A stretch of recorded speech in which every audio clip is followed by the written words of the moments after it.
Sur le banc des accusés, cette femme de 44 ans, originaire du Kirghizistan, écope de 4 ans de prison, dont 2 fermes.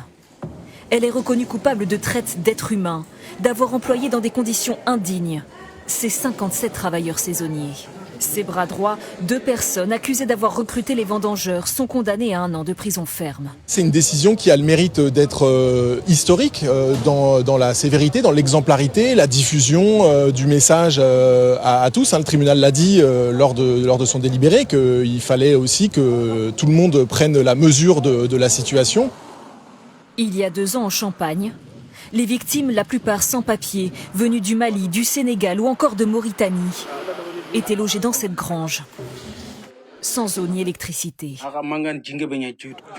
Les toilettes sont inutilisables et de la nourriture avariée. Ce sont des riverains qui avaient donné l'alerte. Ces condamnations représentent aujourd'hui pour ces travailleurs la fin d'un calvaire.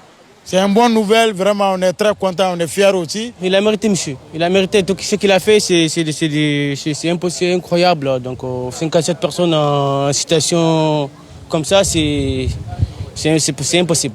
Les prévenus devront également verser 4 000 € à chaque victime. Du côté des syndicats, ce procès doit permettre de fixer un cadre strict sur les conditions de travail en Champagne. Ce qu'il faut concrètement, c'est ce que nous on martèle depuis des années, c'est inscrire dans l'AOC Champagne les conditions d'hébergement, de rémunération des travailleurs saisonniers et bien sûr une seule convention collective pour tous les travailleurs du Champagne. Prochaine étape pour ces 57 victimes, le procès au prud'homme pour percevoir les salaires qui leur avaient été promis.